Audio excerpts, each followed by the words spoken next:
So when estimating ordinary least squares regression on time series data, all variables, the dependent and independent variables, have to be stationary. When the variables are non-stationary, then autocorrelation is typical, it's common. Then if autocorrelation is present, then the estimates, the coefficient estimates are inconsistent and will lead to higher test statistics or a higher standard errors. Spurious regression would then be a result. So or it would be spurious regression. Spurious regression would mean that you're regressing things that there may not actually be a relationship. And an ordinary least squares model would show that there would be an estimate, even though, or a relationship, even though there may be none. There may not be a relationship. And that would be dangerous because it could lead to bad predictions. It could lead to bad inferences. Overall would be bad.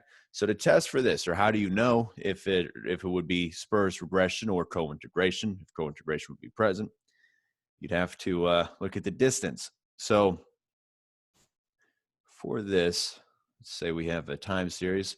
So T on the x-axis, and let's say we have one time series. Maybe this would be log Bitcoin price, like what we're trying to model. Say YT. So this would be maybe log Bitcoin price. So we have another one. Maybe this would be log stock to flow ratio, XT. We have a good ordinary least squares, or we have what would look like to be a good regression. Everything except autocorrelation. But everything else would show that there could be a potential relationship. But we don't know for a fact that there is. So in order to know if a relationship exists, if there is cointegration, then we'd have to look at the distance between these two time series. We'd have to look at our regression. We'd have to look at our distance.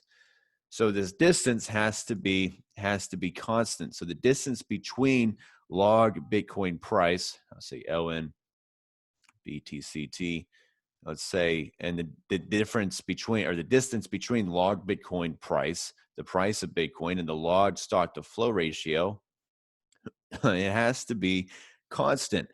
It has to be stationary. It has to be constant. So that would mean that it would have a constant mean, constant variance, constant auto covariances. But the difference between these two would have to be relatively constant.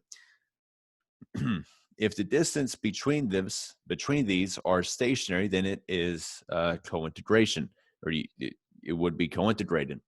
If not, then it's spurious regression, and there may not be a relationship at all. It could just be chance that they move together, at least move a little bit.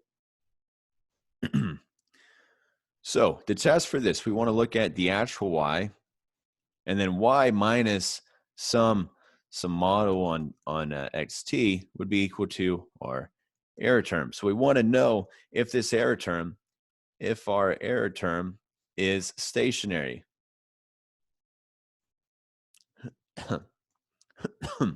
So to test for this, to set this up, there's two steps. So the first step, it's meant to be one. So the first step, you're going to use ordinary least squares. We're going to regress our, in this case, we have log Bitcoin, or the price of Bitcoin, and the log stock to flow ratio. So we build our model, we get our estimates, we get an ordinary least squares regression.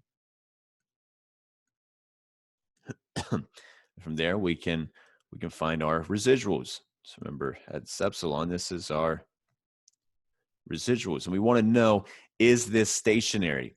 So we'll do YT minus our estimate for Y. So our estimate on log Bitcoin price. So YT minus beta 0 minus beta 1 multiplied by XT is going to be equal to our residual. So based on these residuals, we want to know, is it stationary? So now the second step, you'll do an augmented Dickey-Fuller test on the residuals. I'll just say, so spelling it out, just say epsilon t. So to do an augmented Dickey-Fuller test, back in, this was the end of part 1 for the time series review. We look at the difference of our residuals, and this would be equal to sum. So it would be, we'll set it equal to the lines. We want to find, the hypothesis would be whether or not there is a unit root, whether or not there's a unit root present. So we use deltas. So this would be a model on the residuals. So one lag plus all the way so on. We'll get an error term. So you look at the t-test, and you see. So if you look at the t-test, and or if t is less than your Dickey-Fuller critical value, and if it is, so if you can reject the null hypothesis, and if you have a high enough p-value, then that would mean that it would be stationary. So if our residuals are stationary, if our residuals are stationary, then y and x, in this case log Bitcoin and log stock to flow ratio, are co-integrated.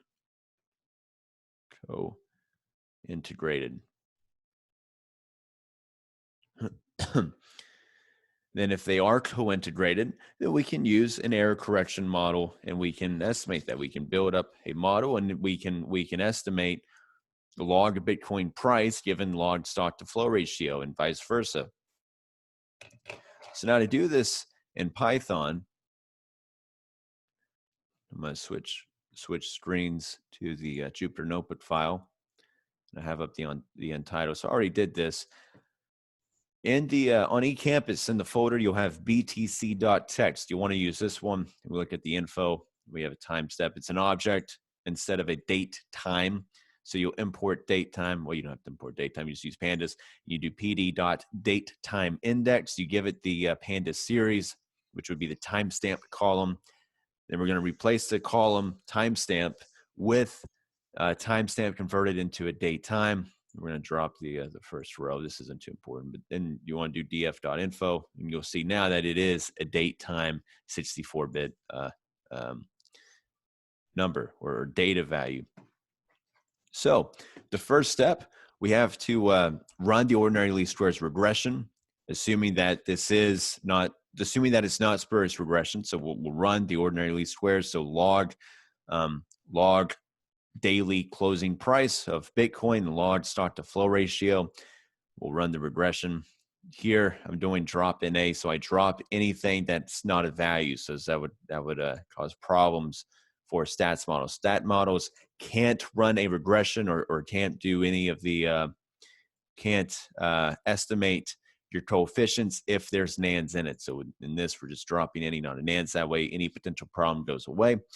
Don't forget to add constant. You're going to do .fit, print the regression summary, and we have this. So it's a little bit different than the one before. Previously, with the original scarcity model and the data we were using for that, they used monthly, and this one uses daily. So it's a little bit better, a little bit cleaner. So now we did our ordinary least squares regression, and we have our residuals. So we'll run this. And if we look at our residuals, this is a very, very low Durbin-Watson statistic, which would be a good indication that there is positive autocorrelation. And if we look at our residuals, I do it with respect to the timestamp so you can see them over time. So our x-axis is going to be the time. The y-axis is going to be the residuals, the regression. Run this. And you can see that this is pretty positively correlated. If there is high positive autocorrelation, that would mean that you would have big groups of the same sign. So if you have negatives, you're going to have a bunch of negatives. You have positives, you're going to get a group of positives, and so on. You can see that in this regression.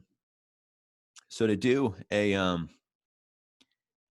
the augmented Dickey-Fuller test, I do the result, set it equal, and first let's make sure that the log closing or the log price of Bitcoin is non-stationary.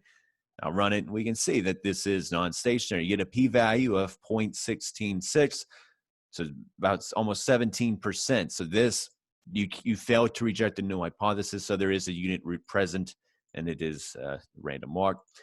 We'll do it again for the log stock to flow ratio, and again, you get almost 22% for a p-value. So you failed to reject the null hypothesis, and there is a unit root present. But down here on the residuals, if we run a augmented Dickey-Fuller test on the residuals, we get a p-value of 0.4%. So 0.00416. This would mean that given a 5% significance level, we can reject the null hypothesis, and this is stationary. So this is not spurious regression. This is co-integrated. So the log. Let's look at this. Let's plot the with respect to the timestamp. The log Bitcoin price.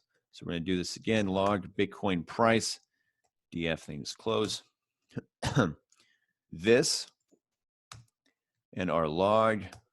I do the timestamp again. So the log Bitcoin price and the log stock to flow ratio. The difference between these two is constant for the most part.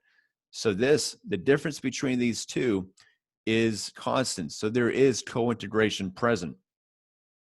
This means that this is not spurious regression. There is co-integration, and we can use an error correction model to estimate and predict the price of Bitcoin given the stock to flow ratio. So we're going to go over that in the next video.